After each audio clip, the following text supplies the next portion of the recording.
Hello makers and welcome to Spectiva Studios. It's really good to have you here.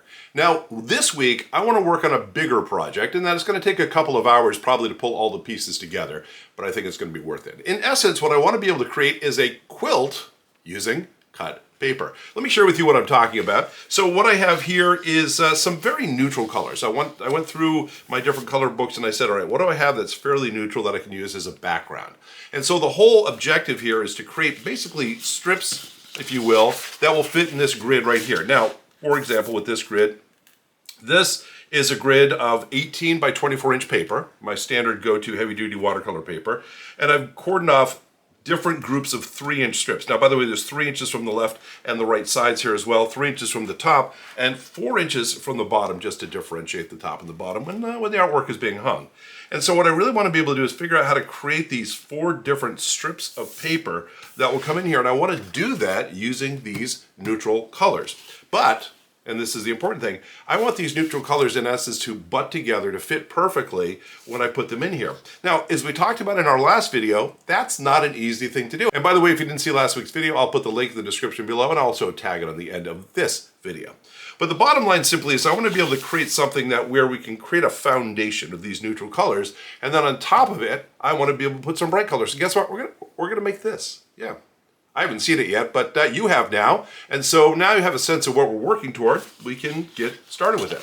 So the first thing I want to be able to do is think about how I want things to fit into what I'm working with here. Like I said, these are going to eventually be about 3 inch. And I'm going to say about 3 inch because, again, I like to do things a little abstract, so we might have some slightly diagonal lines or just, cut them a little bit off at an angle if we need to. It's all going to work out perfectly, and I'll show you how.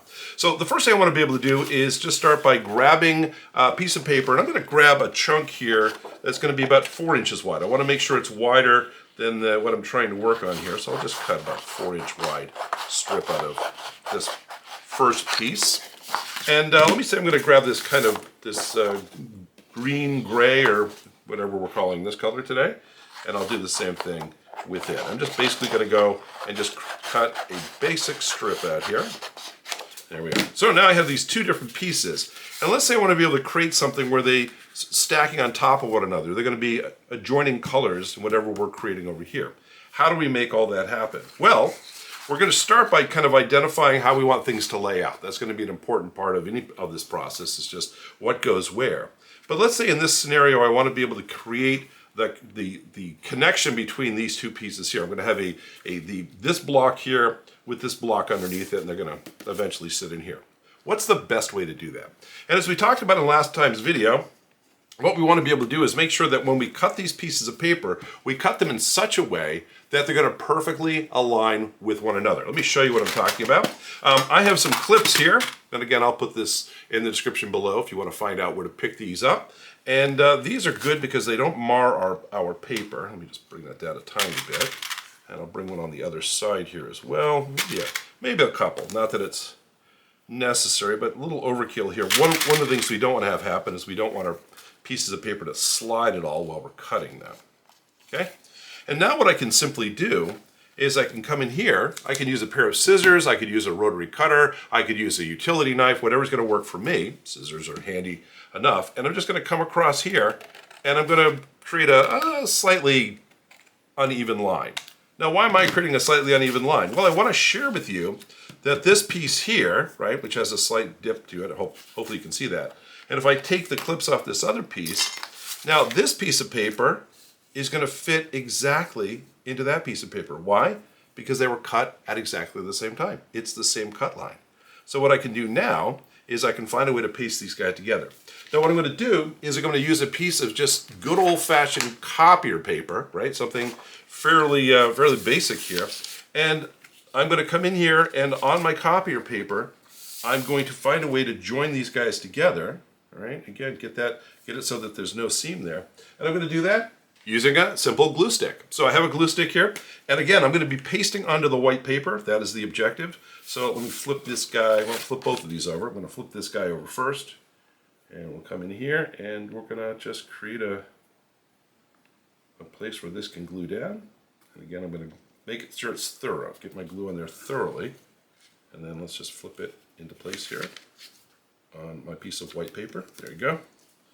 And once again, I have talked about these in past videos, but I love using a brayer. So a brayer is basically a tool that's used for moving paint or ink from a flat stone onto a printing press or something like that, or linoleum block. And I love using this to just be able to push my piece of paper down. So it just does an easier job of sticking down, making it perfect. Okay, now that we have this first piece glued down, I need to think about what's happening next. Now I still have this gray sheet here, which will fit perfectly in there when I join them together, but I want to think ahead, because actually what I'm trying to do here is I'm trying to create blocks that will run all the way down my grid here. All right, I want to be able to fill the grid in with these different blocks. And so if I start gluing things like this down right now, I'm a little premature, and I don't want to do that. So I want to come in here and say, all right, what's happening next?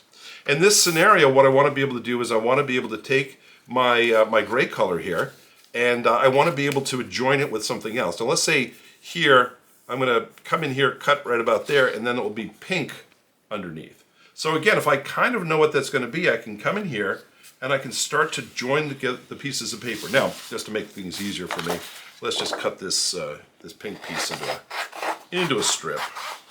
Again, we don't have to be precise or nothing. There we go.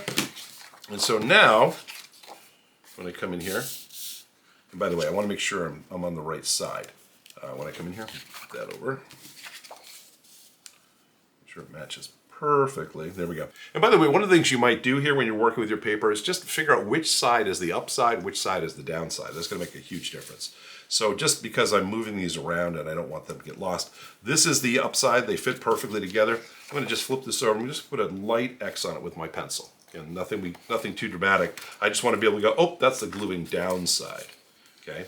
So now with this known, I can come in here and I can take my gray piece and I can mesh it up with the pink piece. Now the gray piece, I already have the cut I want in here. What I want to do now is just extend that up. You can see how that's kind of sticking up, and it'll be about this long. And I'm going to grab my clips once again. Get one on either side here. I guess we'll go with 2 this time. And now it's a matter of coming in and again cutting along the line. And I can do it upside down here. That's going to work just as well. And come in here, and I'm just going to do a more basic, straight as I can sort of do it, cut between those two. All right.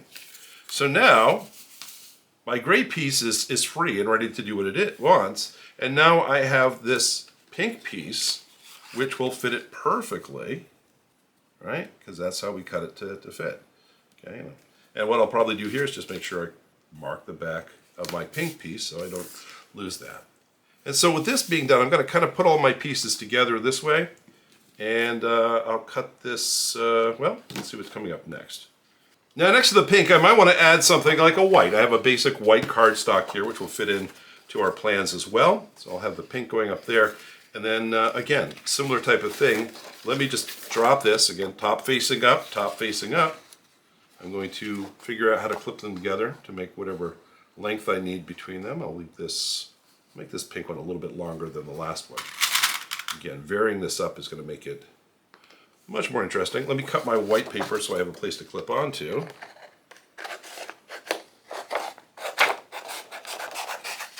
There we go. And clip away, clip away. All right, so once again, let me just cut this. I'm going to have just a slight curve to it. Yeah, that's the way I'm rolling. I'm going to do that. All right, so now my pink piece will come into play, and now I have this white piece, which will fit in just like that. So again, I'm going to mark whatever the back of this is, just so I have a note. And what I want to be able to do again is I'm creating an interrelationship between these two pieces. So I'm going to just come in here with my pair of scissors. I'm going to cut down that line. Make sure I'm cutting both pieces of paper. And now, once again, this is getting a little complicated because I'm working with lots and lots of bits and pieces. But now in this scenario, I'm going to take the clips off. I can butt these guys together, and they go perfectly right there. Okay. Now, what I'm going to do for this one, just to kind of keep it simple for myself, is I'm going to glue these guys because I have to now mesh these with another piece. In this scenario, I'm just going to grab my glue stick and let's come in here and let's glue this first piece down. And it doesn't matter where I put it in the paper because I'm going to cut it out. And let's do the same thing with this piece over here.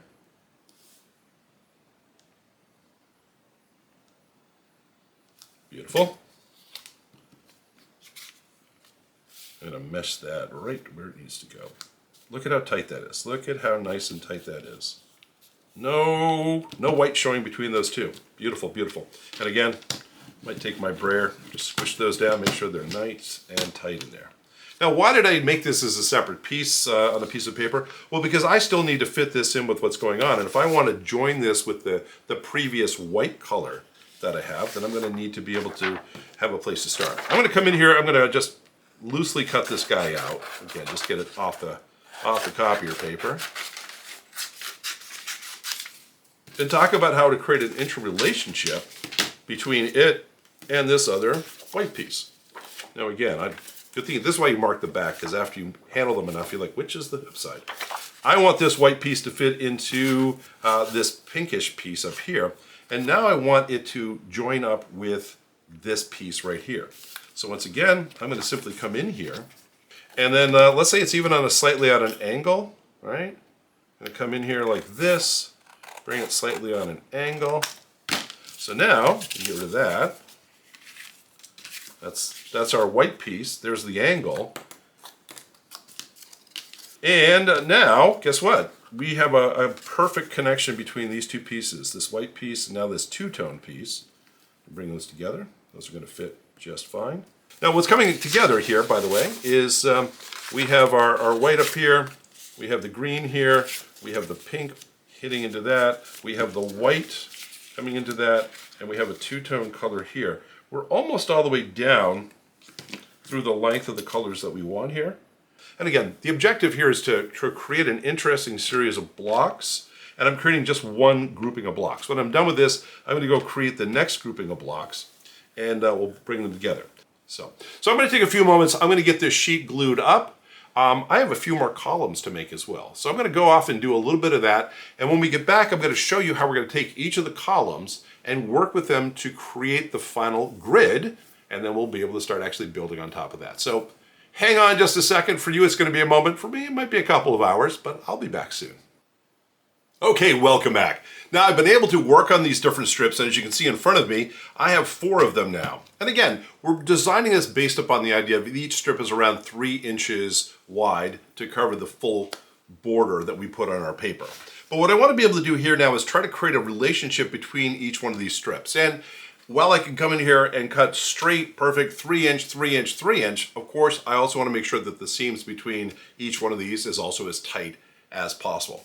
To kick things off, I'm going to start by just working on, I'll say this strip is going to be the strip that's going to be all the way over on the left-hand side. I'm going to build from left to right in this scenario. And so what I need to be able to do is to get my, my quilting roller here in place. And again, the beautiful thing about this is it gives me an opportunity to be able to see through it. And I want to work this down one of the lines here on my mat. That's really the objective. So if I can kind of get this piece of paper in here, and again, just line this top and bottom on my mat. At least it gives me a nice straight edge to start with. Now I'm going to use my rotary cutter here, which again, this is one of my favorite tools to do anything with. It's a round razor blade in here, and I'm just going to come back down here. Hopefully you can see this, and I am going to go and just run a straight line up the side here. It looks like I have a little bit still hanging on down here. And there we are. So I'm going to do that. I'm going to give it a few minutes for the glue to dry. I may hit it with the brayer a few more times as it's gluing down, just to make sure that we don't end up with anything that's lifting off the paper, and just make it look as good as possible. But this is just our foundation. This is just the background for what I really want to be able to do, and that's the fun part, which is going to be to really decorate this up. So when we get back, we're going to come in here and we're going to use some bright colors to really pop against these neutral colors and really bring this thing to life. See you in just a few moments. Okay, welcome back. Now, I've had an opportunity for my my sheet to dry a little bit here, and during that time, I dug around in my scrap bin for some scraps of different colored papers that we have, and you can see I have quite an assortment here. And I don't want to go too crazy in too many different colors, but I do want to come in here and make sure I have a really interesting a bunch of colors because I'll be honest with you, the background colors here, that's not my standard palette. I like things that are rather bright. And what we want to do now is come in here and I want to be able to cut, and I want to call them basically loose rectangles or squares. Not super rounded, but not super square either, if that makes any sense. And I want to be able to come in here and utilize that and kind of dress these different sections up. Now some, we might have a one square on top of another square, and another one we might have the squares side by side. Where I have the two different colors, I might decorate those differently. We'll kind of play around with it. Again, there is no right answer on what we do here. It's a matter of really coming in here and saying, all right, let me make a square. So I'm going to cut this, and I'm going to cut this, and look at that. It's not square, but it's square-esque. That's what we're aiming for. And this would look really good, like right in here. It would kind of fit. So again, I'm going to just be brave here. I can either come in here and dry fit these. Maybe we'll do that first. That's always a smart thing. It's less about being brave and less about being not stupid. Let's see, the next color I'm going to grab some of this orange here. And again, I'm making myself a bit of a rectangle or a square with that. And I don't mind if the corners are not perfect there. I'm going to put this one right in here. Or I can also set it up like that if I want. So that's a good thing. Let's come in here. I'm going to do use some of this blue color here. Let's kind of do that. And we'll do that. And there we go. That's kind of the relationship that I'm thinking about, is between, you know, I have this piece and this piece. Again, these bright splashes of color that are going to really come in here. I like how that's working out. So once again, I'm going to make sure I have a gluing sheet, since I don't want to get glue on my masterpiece here. And so I'll just use, again, a piece of copy or paper does really well there. And then if I just come over here and say, all right, let me pop open a new glue stick. It's time for celebration. It's a new glue stick time. We'll come in here. And again, I'm just really just trying to create an interesting splash of color, but also an interrelationship between these two pieces. Not only is that color going to come through, but also the texture, the combination of these colors and the shape of them is a big part of what's coming through as well. Okay, and we'll get those in place. So there's one of my squares done. All right, but that's what I'm going to do. So the objective here is just to go through, find combinations of colors, and start to fill in the squares individually. Some will have one other square in it. Some will have multiple pieces. It's going to depend on what's going on. I'm going to try to mix the colors around best I can so I don't end up with anything too saturated in one area. But that's the objective. So let me get to that. When I get back, I'm going to reveal what I've come up with, and then we'll talk about how to handle this next. Welcome back. Now, as you can see, we've had an opportunity to go through the color bins, find some things that work really well together. And really the last thing here to do is just to get an eraser and to get some of these extra lines here at the bottom. I'm going to use my, my big white eraser, but we'll get that all cleared up here. And you may notice in here, one of these things is not like the other. Yeah, so I'm going to call this piece Outlier just because we have one. But anyway, this is the whole principle behind this. Again, how do we take these different pieces of paper, make them go together smoothly? And again, these are fairly straight lines, so it's not too hard to make that happen. But again, the goal here is to try to do something best we can. I have a little bit of a gap here because I didn't trim it as tightly as I wanted to. So again, you learn these things by doing them over and over again and get better and better. But that's what I wanted to be able to share with you all today. So I hope you get an opportunity to do this. Again, not very hard. It really is a quilt in a lot of ways. We're laying down a foundation that we're going to applique, if you will, these different colors on it to make everything pop out and look kind of fun. So that's what we have for this week. Anyway, if you like what we did, we do this every single week. I would love to be able to share more videos with you, so please hit that subscribe button down below and join our growing family. And also, if you hit the like button, it allows YouTube to share our video with more people. We want to be able to pass the word about the fun of creating abstract art and how easy and relaxing and therapeutic it can be. So it's a win-win-win for everybody involved. Anyway, that's what I have for you. Thanks again for being here. I'm Spider. I'll see you next time.